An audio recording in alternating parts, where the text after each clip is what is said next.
এরপরেই আছে 1940 সাল। 1940 খ্রিস্টাব্দের জুন রাশিয়া বাল্টিক সাগর অঞ্চলে 3টি নতুন প্রজাতান্ত্রিক রাষ্ট্র লাটভিয়া, লিথুয়ানিয়া ও এস্তোনিয়া আক্রমণ ও অধিগ্রহণ করে।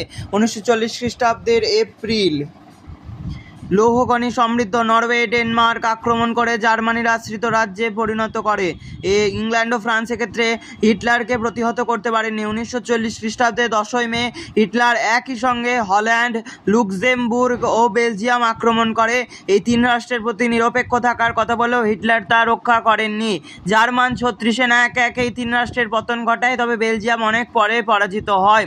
1940 খ্রিস্টাব্দের 10ই জুন ইটালি দ্বিতীয় বিশ্বযুদ্ধে যোগ দেয় এবং ফ্রান্সের বিরুদ্ধে যুদ্ধ ঘোষণা করে। 1940 খ্রিস্টাব্দের 13ই জুন জার্মান সেনা ও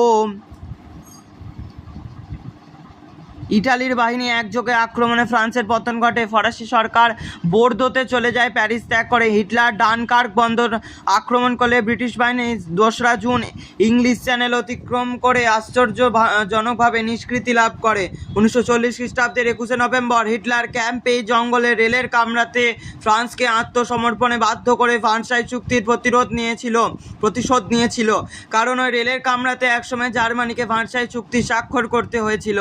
1940 খ্রিস্টাব্দের 8ই থেকে 15ই আগস্ট প্রায় 1000 জার্মান বোমারু বিমান ইংল্যান্ডের ওপর বোমা বর্ষণ করে আক্রমণ চালায়। পরে আরও বোমারু বিমান আঘাত হানে।